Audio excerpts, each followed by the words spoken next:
me as the guest, where I was discussing my own Ironman journey. And yeah, once we finished it, we thought like, it's not just me, right? There are so many awesome people in the endurance community now popping up, doing crazy stuff in their own ways and inspiring the people around them, right? Um, Everyone's stories are a bit different, their starting points are different, their goals are different. Some may be extremely overweight, some might be too young, some might be having some health issues, whatever it is, right? But there are so many awesome people inspiring. And yeah, I just thought that we should probably start something for the endurance athletes, since we are building something in the community to highlight these stories, right? So yeah, once we'll be more often sitting down with some inspiring endurance athletes from our own community, real people, real journeys, and highlight reels basically, right? Understanding their whys and who they are as people and why they choose to do what they're doing and keep inspiring, right? So, quick intro about myself. I'm Ujjwal. Of course, I'm a part of Team Ultra. We are doing a lot of things here, actually. I'm not sure if you guys know about it. So, we are coaching. We have an awesome endurance community across India. Of course, we do offline sessions in Bangalore as well for swim, bike, and run, all three, which is open to everyone. And we have a racing team now. We are doing tri camps, and now we are doing these talks as well, right? So, a lot of things happening in parallel. We are definitely going to become the biggest endurance community in India very soon. And this is just the first step, right? So, without further ado, let's get into it. Let's introduce Shalini, who is an awesome ultra runner, very raw, very fun personality to be around. She'll also be leading the run tomorrow at Kantiva Stadium, so to join that. Soon to be a triathlete as well. She's going to be doing Ironman Goa this year, and fresh off a 120K run over 2 days, which is like absolutely mind-boggling, even for me, right? So, um, yeah, she's also going to be a part of the Ultra family, probably going to be taking a bigger role in it, which might we will be discussing at the end of the talk. So let's get into it, right, Charlie? Take us back to the beginning. So, what got you into running in the first place, and was there a moment where it clicked? Hi everyone. This is me. So yeah, I'll just start by introducing myself. My name is Shalini Sharma.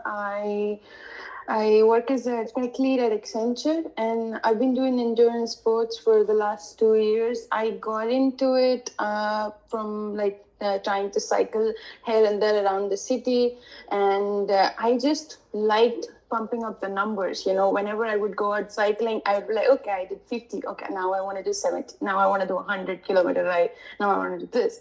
And then one of my friend, he went, I have a roommate who trains for Ironman. I was like, oh, what is Ironman? And then he was like, people swim, then they bike and they run. It's like crazy. And it's a lot of fun. And then I began researching it, and then my Instagram was filled with all these videos about Ironman, people doing Ironmans, and I was like, wow, that looks a lot of fun.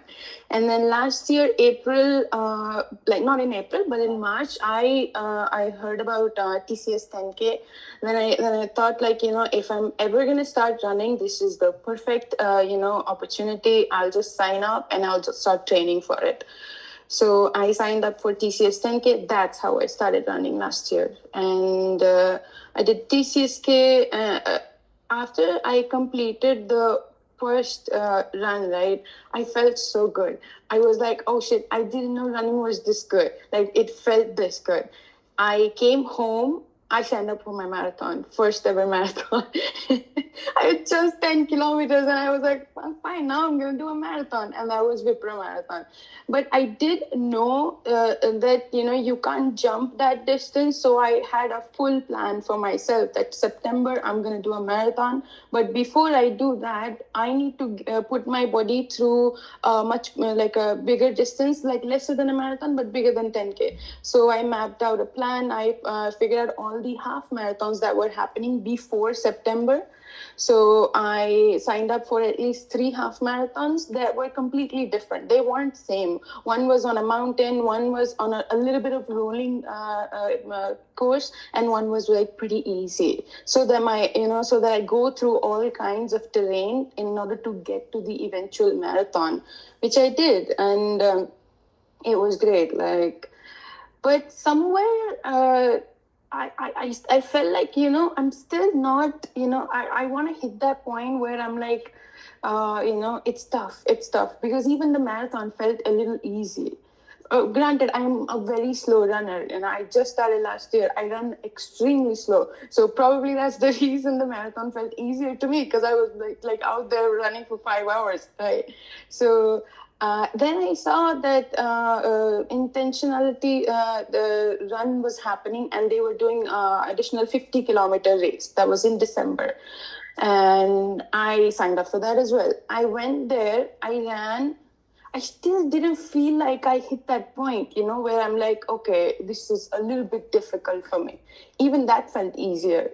So then, and then after that first ultra marathon, I was like, okay, fine, okay, it's done. And then I hit the breaking point where I went through a breakup, and then I was like, I need something to take my mind off this. And then I heard about Pinkathon, I believe. It was supposed to be a road race. I think Milind and his wife, they organize it. I was supposed to sign up for that race. And I want to preface this before I explain my first ever ultra marathon. That was like a real ultra marathon. I had never run trails. I was just doing road running, and I was supposed to sign up for Pinkathon, but that didn't happen. I kept trying to sign up for it. Somehow or something kept happening, and it didn't happen. So somebody told me, Jakarbande is doing an ultra marathon. They do all distances. So whatever you want to do, you can do it. They have it at 100 miler. And I was like, okay, this is the perfect thing for me to keep my mind off, the thing that is happening. So let me just try it out. Let me see if I'm even able to do it. Because running 100 kilometer at a stretch is not easy. At least for me, it wasn't easy. Coming from somebody who had just started running, right, a couple of months ago. So I started training for it. I wouldn't recommend this to anyone, but I was literally running like 13 to 14 kilometers as a training for my 100 kilometers, because I didn't know what to do, right? I don't have a coach. I don't know what to do. So I just kept running every day, like these tiny distances. And then I got to the point, and I saw there were a lot of people. But for the 100-kilometer race, there were only two women. It was me and the other lady. I found out later that she was an ultra runner. She had done ultra marathons. But somehow, just watching the two of us, it kind of, broke my heart. I'm like, why aren't there more women? Why is it just the two of us, right? Uh, Fine, I did that. It was okay. Even that didn't feel difficult. I was like, okay, fine, 100 kilometers is done. Then the idea came to my mind. I told you, right, when I saw just the two of us standing there, I felt like, maybe more women aren't seeing that there are women out there doing ultra marathons, and it's so crazy. That's probably the reason they don't step out, right? Because you just have to try it, right? You don't have to actually do things. You have to see, and then you have to go out, right? So I had this idea in my mind, because after my 100 kilometer ultra marathon, I got a lot of DMs. People are like, "Oh, this is so inspiring! It's crazy that you did that." And but not a single DM from a lady, from a woman. And I was like, "This is more heartbreaking. I don't want a bunch of men in my DM telling me I'm inspiring them. I'm doing this for women." And then the idea, came to my mind. I said, you know what? I'm going to try to do something a little bit crazier. I'm going to try to do ultra marathons back to back, and the shorter distance. I knew that it would be a little bit difficult. I had a plan in mind, but I was like, if I do this, and women are watching me and saying, oh, this lady runs so slow, but she's able to do all of this in short span of time, we can also do that. So I looked up whatever, the least amount of ultra marathons were happening, because I can't run 100 kilometer back to back, right? So I found 250-kilometer races that were happening on the alternate weekends, and I was set. But the main race came, the main ultra marathon I am never going to forget. And it's always going to be with me, the ultra marathon that helped me meet so many great people. Like, it literally felt like the biggest party of my life. I'm not even going to lie, it wasn't difficult at all. So I know Yash. We have a team called Project Possible, and the person who started it, his name is Yash Sharma, and I know him through Instagram because we had done the same course, Chakkar Bande. So I saw his reel, I commented it, we kind of followed each other. He had posted about wanting to do ultra marathons. He hadn't done ultra marathon back then. He posted about it, so I pinged him. I was like, hey, are you planning to do something? Like, are you planning to do an ultra marathon? If you do, there are some happening. Maybe we can do it. And then he started talking about how he wants to organize the whole thing. He has a plan for it. So I was like, oh yeah, that sounds very interesting. Do you mind sending me the PDF or the document you have that you are talking about? So he sent me the PDF. I looked at it the way that it was, set up, that we would start from Bangalore, we would reach a middle point leading up to Mysore. We would stay there for some time, and then we'd start running again. I was like, wow, I just did two. At that point I hadn't done it, so I thought to myself, okay, so I'm gonna do 2 ultramarathons on 2 weekends. This is 2 ultramarathons on 2 days, which is even more tough. So maybe this is a good challenge for me too. So just to do more crazier stuff to inspire more women out there. So I was like, you know what? I am in. I don't care. I will run slow. You guys can just go ahead. I will run slow. I will reach Mysore maybe on the third day, maybe on the fourth day, but I'll be there. So, and I mean, we then got started. We created a WhatsApp group. We got so many people involved, and each one of those people, oh my God, honestly, I don't think, even if I use all the good adjectives in the vocabulary, I'll still fall short of word to describe how amazing those people were. The crew, oh my God, I cried at least 4 times during the whole thing because of how good people were. We were running, and if we would just look here and there, and everybody would rush to us. Do you need water? Do you need donuts? Do you want to eat something? Or do you need to lie down? Oh my God, it was so good. So we had Awesome. a plan. Yeah. Yeah, okay, great. I mean, you have covered literally the entire journey about you. Yeah. Okay. So, I mean, super inspiring stuff, right? Awesome. There are like things about, firstly, you just moving from suddenly from 10K to doing a ultras in such a short period of time itself is amazing, like mind blowing. And then also like not stopping after your first ultra, like you have done so many of them, right? Like about five, six of them, which is yeah. So what keeps you going? Like most people when they start do the first 10K and they may progress to a half marathon in a couple of months, maybe in a year, and then do a full marathon, and that's where generally most people stop, right? They don't go longer than that. So why ultra running for you? What does 100K give you that 42K doesn't? I don't know. I guess I just like being in that zone where I'm going for hours and hours, and my body still doesn't want to stop. It still wants to hit that point where I'm like, okay, I'm out. I still haven't hit that point. I'm still looking for it. So you're always looking for the next big challenge, and Yes. you will not stop until you find your breaking point. Is that it? Yeah, I think Coconut 250 might be my breaking point, but I'm gonna get there.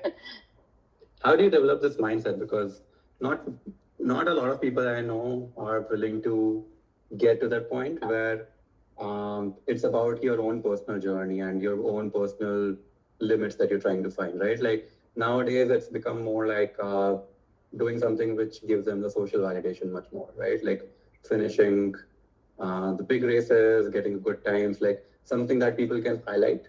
Those are the key points for most people, right? When it comes to running, but you are choosing firstly the races which are very low key, right? Like not a lot of people race these 50K, 100K races, so you most likely don't get a lot of popularity from it, right? The only thing you get from finishing these is just your own self satisfaction, right? So how do you develop that mindset? Like, do you always have that, or at a one point of time you thought like I'm just gonna do running because I want to find my own limits? See, I think that kind of mindset you develop as you grow up, as you mature into the age. Because I'm pretty sure if I was, doing this in my 20s, obviously I would be trying to find anything and everything where that would get me popularity.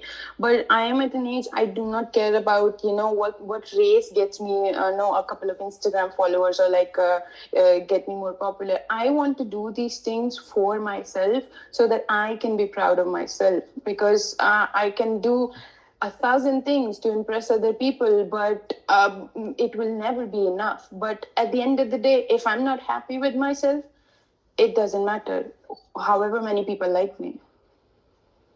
That's a really good mindset to have, I guess. And that's also how you, I think, stay in the sport for a long time, right? Because if you're chasing outside goals and external validation, at some point of time it definitely dies down, right? It does not last forever. But if you're just chasing your own personal self growth, then I think that keeps you in the sport much longer, and you start getting those side benefits as well, right? Like being healthy and being a mental beast, which I'm sure you are. Like, you cannot run 100K without being a mental beast. So it's a good segue into the 120K, right? Of course, you touched on it a little bit. You cried 4 times during the race. We'll cover all of it. So walk us through it. How did you prepare for it? Did you do anything special? And what was the lowest moment for you out there? What was the highest moment for you during the run? And what finally got you through? So we did our training sessions. Yash was very adamant about us running together and making sure that we were putting in the miles, and he was good with that. So we were training really well. I just couldn't run as much as these guys were doing, but I was like, don't worry. When it comes down to it, I will get you to that point. But yeah, we trained, and during the race, I think pretty much everything was fine. It's just that watching other people tap out did make me think that no one's really actually getting to the finish line. Do I really want to like kill myself to get there? But then I say this to myself every single race. I'm like, you know what, you cannot give up on yourself, right? If you've made a plan, you want to do something, you need to like finish it through. I remember second day when one of the runners who was like recovered enough to run with me, but he was like, Shalini, I cannot do it. And then I was like, if we hadn't started this, maybe I would have just ended it yesterday. But we had a goal in mind, and we started this thing. We have to finish it. I think that kind of helped others as well to get into the mood in on day two, when everybody was not as recovered, to run again. I just the crying part was that I was just getting emotional. Like, what am I doing? Like, how is this happening? I have no toenails. I have shin splits. I'm not able to run, and somehow my mind is telling me, keep going, keep going. You can do this. You can get this done. And I know my crew was also like, they were looking at me and they were like, oh wow, this is very inspiring. But I was like, I am still in pain, but I cannot stop going. So, yeah. Yeah, I am pretty sure the ultra runs are a lot about mindset and a lot about mind, and much less about your physical abilities, right? Is what I've heard. I've never run more than a certain distance myself, I think 40, 50K, but yeah, I'm sure beyond that, it's a lot about mental. Your body mental taps right? out way like before. It's only your mind that gets you to that certain limit. Your mind telling you, you can do this, and just all of that just gets Take you. me through some of your darkest moments when running an ultra. Like, when was it? Which race did it happen in? And what exactly happened? And how did you get past it? I think it was on day 2 when the heat was crazy. We started much late. Our plan was to start early in the morning so we can get those good hours in, but we didn't do that. Everybody got up at 10 a.m. and then at 11:30 we were starting. The sun's shining at that time, right? So we were like, oh, this is crazy. But I was stunning. We got to a point around 16 kilometer. I started throwing up. And for a friend of mine, he was like, Shalini, do you really want to do this at the expense of your own health? And I remember saying to him, I know it sounds a bit cringy, but I remember saying to him, I don't know if I'm good at anything, but this feels like it's something I'm good at, and I want to see it through. I want to see if I can do this. And I started running again. It was a dark moment where I felt like I can't do this, and then at the same time my body and my mind told me, don't give up on yourself. Wow. And it was one of those moments.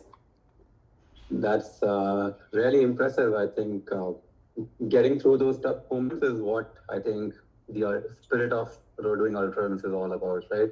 Because not many people can do it. And I think in this particular race, you were the only finisher, like you were the only one who reached Mysore. Well, everybody was, on the second day, people started relaying because they couldn't do the whole thing. So they were just trying to do a 10K here or a 5K there. So however much their bodies, were allowing them to do, which I still think is really, really inspiring, despite the fact that Yash was sick. He was puking his guts out and he was still giving his all. And Sorajit and Aditya had literally an injury, the 4th runner we had, and he was still, all of them were giving their all. But if you talk about the whole distance, I was the one running the whole thing, and then we did 120 kilometers. I mean, doing an ultra is already a tough thing, right? And you being a woman and being the only finisher is even more crazy, right? I've always felt that women are mentally tougher, right? So when it comes to things that are really hard in life, women generally do better. But it's unfortunate to see that not a lot of women are participating in endurance sports where I feel women can do a lot more, right? And given that you are doing something crazy, right? And you are also very active about getting more women involved in endurance sport. What's your honest advice to a woman who's watching this, but who's curious to do all this, right? Like, I'm sure there will be so many of them who are curious to do something in endurance sport. It doesn't have to be an ultra, it can just be starting off with a 5K or 10K. And they're curious about it, but they are hesitant. So, what would your honest advice be to that person? I think my advice would be is to not overthink about doing anything, right? I know that this has been said all of the time, but you do learn from your mistakes, right? If you think that you wait for that perfect moment to do anything, you're never going to do anything. I did my 10 kilometers when I was only running 2 kilometers at a training distance. And I didn't care. I was like, it's okay. I'll just show up and I'll see if I'm able to do it. I'm able to do it. If I can't do it, it's not the end of the world. I'll try again. You just have to try. You have to go out there, see if you can do it. That's Right. all I think I would suggest. You have to try. Even if you are bad, just push through. See how good you are, and you can always improve on it, right? You don't have to kill yourself being like, oh, I tried and it didn't work out. It's okay, try again. Great. Yeah, I think someone messaged that proper training is a must, right? Alongside with starting sure. out. But yeah, I'm sure like not everyone has proper training. I'm sure you didn't have a coach when you did your first 10K, right? Right. So I think it's a combination of trying, like just getting started, but starting off with something that's reasonable. So I'm sure like you did not start off with 100K as your first run, yeah? You started with 10K, which is of course outside your comfort zone, outside your limits, but still something that you can do. And from there, you can find the momentum going. It's not always like you need to have all the conditions right. You have the coach, you have the right gear, you have the right everything, and only then you get started, because that rarely happens, right, to most people. It's always about you taking the first step and then the step comes back to you, and then it gets into a feedback loop, right? So yeah, talking about women in endurance sport again. So what can clubs and community like ours do differently, right? Like practically speaking, to make women feel the space belongs to them too, because I think that's a big part of them showing up as well, right? It's not Yeah. just about signing up for a race. It's also about doing things regularly and meeting people more often and doing things together, which give them the confidence that yes, I can try something like a 10K or a 21K, right? So, what can clubs like us do differently? I think for a lot of people, it is about, people are a little bit uncertain, and communities play a huge role in making people feel comfortable. The whole reason I wanted to join Team Ultra is because I saw you guys have such a good community. You guys do your rides, your runs, and everything, and it looks like you guys are like a family from the outside, right? And for somebody who's just starting out, and community like this can really really help, break that barrier of being afraid or being scared. You are amongst all these people who share the same passion as you, and you can just be part of the community and start out, and then once you are comfortable, you can start, pushing your limits and start seeing how you progress. But a community does help you start out if you are nervous and scared about starting out.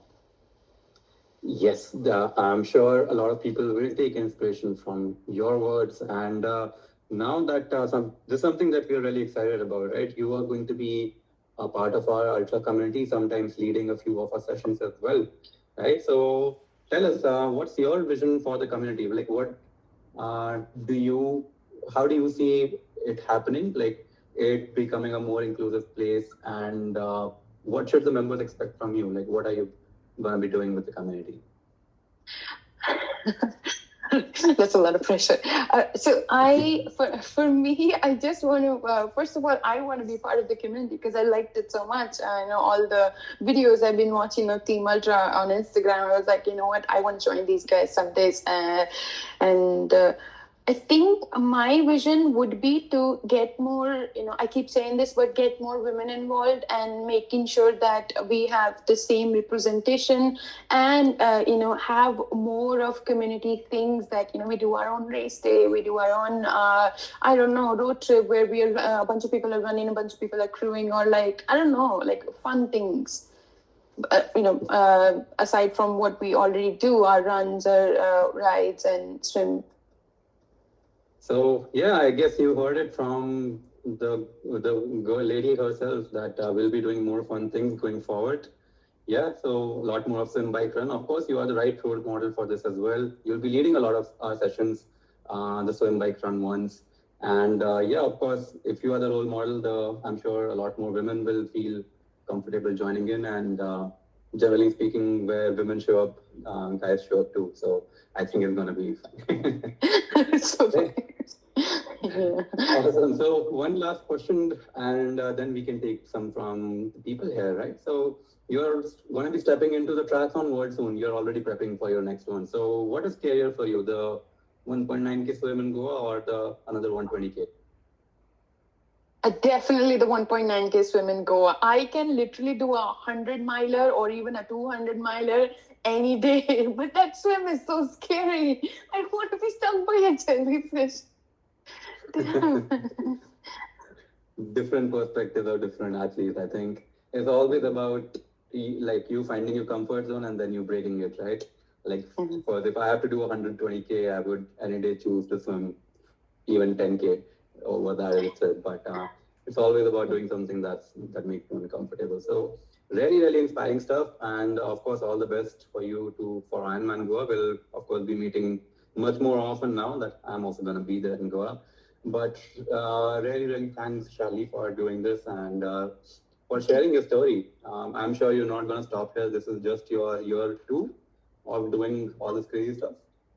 Yeah, yeah. I'm sure it's gonna last for a much, much longer time, and we'll reconnect soon and hear more about your crazy achievements. So yeah, thank you, and let's get to some questions. If anyone has any, they can type it down in the chat, and we can take it up one by one. I think we already have a few. So let's start with the first one. Who was your inspiration to take up this challenge? And I think this challenge, I think we've already heard you got it from Yash, right? But who was your Hmm. inspiration to just start running in general, or who has been your role model in the world of endurance sports? Let's put it that way. I can't remember her name, but there is this British lady on Instagram. There was a video of her running 100 kilometers, and she, as she's about to finish the race, she comes in second, and then she's crying, and she's like, second place lady, and I forgot her name, and she's like, she looks so happy as she finishes her 100 kilometer, and I was like, wow, I want to experience that. If I remember her name, I'll put it in the group chat. But yeah, that lady really inspired me to do ultra marathons. Awesome. Next is, can you talk about your nutrition on both days? I think it means the 120K race. So we ate a lot of Krispy Kreme, to be honest. Krispy Kreme? Yeah, they sponsored us. I was literally Oh, downing really? donuts. Yeah. That is awesome. I think we need some more of Krispy Kreme and other races as well. I Yeah. would love to have a donut in the middle of my bike leg or the swim break. So you just ate Krispy Kreme for 2 days? No, I mean, we had a variety of things. I was at some point eating other people's food as well because I didn't have any of my food. People were tapping out; they had their food sitting there. I was like, you know what? I'm idiot. I'm draining out, so I need something. But we had. So I eat a lot of Parle-G. If anybody here follows me, I know I don't have a huge following, but like anybody here follows me, they know I'm like a big Parle-G girl. I will keep two of them in my pockets, and I will keep on munching on them, and that gets me through the whole thing. This is the thing I love about ultra runners, right? They just, I mean, firstly, the distance is so long and the pace is approximately like on a relative scale low that you can almost always rely on solid foods and just Yeah. eat like good stuff, right? Like not have to rely on gels and carb mixes so much. You can just do donuts and Parle-Gs and make your way through. But yeah, Parle-G. Yeah, I also used to be addicted to Parle-Gs at one point of time. They're so good. But on triathlon, the logistics are a bit harder, so I had to stop. No, true. But I agree with you. Right now, I am trying to get into gels. I've never had used gels in my training, but now I have to because I can't shove Parle-Gs in my tri suit. It'll be fun if you do it on Goa. You might want to capture a photo of it. Yeah. Cool. Next one. So when I think let's take this one. How do you decide when to listen to the body giving such signals? So I think that what someone is trying to ask is there is a breaking point with your body where you don't want to injure yourself further, right? Yeah. It's not like that's the only thing you are doing, right? I had hit that point. Shalini, I asked that question. So I wanted to understand, like you mentioned, you also puked, right? And there were others also who puked, but they stopped and you decided to continue. So I mean, I know you talked a lot about it's all in the head, but how do you decide when to listen to the body and stop? So when I was puking, I was just nauseated. I wasn't like, puking my guts out. I was just feeling nauseated because of the sun. And I knew that it was because of the sun and it wasn't because I was sick. I know my body like really well in order to figure out when I need to stop. And I will tell you the story. When we got to when we were near the 120K mark, my shins were giving out, literally giving out. And I told the crew, I was like, I don't care if Mysore is 7 more kilometers ahead. I am done. I have more races in the year. I don't want to injure myself further. So, that's it. That's when I knew that if I run even like further, even 100 more meters, I will end up injuring myself. So that's how I make the difference between, what a type of sickness or injury I can run through and what type I cannot. I hope I answered the question. Also, what's coming, right? Like it's not your first race. You have done this many times. So you have fairly gotten used to understanding your body and what is discomfort, what is pain, and what is something that you have to take action on, right? I think Exactly. That's how it comes. Like you keep on doing it multiple times, and with experience, a lot of it comes. Right? There's no hardcore rule that okay, if you puke, you stop, or if you have pain, you stop. It's always about it's things that come with experience. Of course, the downside of it is sometimes you might break that limit and you might enter a territory where you get injured or you get sick or you make a mistake. But like even my advice would be to slightly stay on the safer side, like not push yourself way beyond your limits. Like of course, but try inching away a little bit every time you go out and every time you do something crazy, right? So that you understand where your limits truly are. And I'm sure you have done 120K and you've still not reached your limit. So I'm sure you're gonna just keep on going for further and further. I saw someone's question here. If I tell you how quickly I recovered, please don't hate me. I was literally training the next day. Yeah, she's built different, guys. So don't take her advice on recovery and stuff. But this is something. This is why we are even doing this, right? Because as I said, like everyone's built different. Like everyone has a different starting point. Everyone has a different body that they have to work with and improve from there. And her story would be very different from almost everyone's. Like I don't think anyone here would have done 120K. And the fact that she has been able to do it within 2 years is not just about, of course, like a huge chunk of it is about her mental space and mindset and the crazy monster she becomes when she's hitting the roads for sure.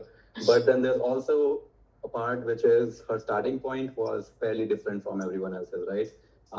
Her body was able to take so much and she made the best out of it. It doesn't mean that anyone else also starts something and like don't take away from this call that you can do it in 2 years and ultra. Take away that you with the right mindset you can really improve and find where your limits are, right? So that's how it goes. Even for my Ironman, like I did not recover. Like I was also training starting from the next day itself, but there after a week I started getting some unknown fatigue, right? Which I had never thought where, like, I could not figure where it's coming from. It was, of course, coming from my race. So for the next 3-4 weeks, I was almost in a bit of a low state, and then I finally recovered from it like 2-3 weeks back. So everyone takes a bit of a different journey when it comes to recovering from big races. Don't follow what they are doing. Almost always listen to your body. If her body was telling, yeah, you can go tomorrow, then of course she did. But no, I'll tell you. I'll tell you one thing. I told, right? I literally just started running a year ago.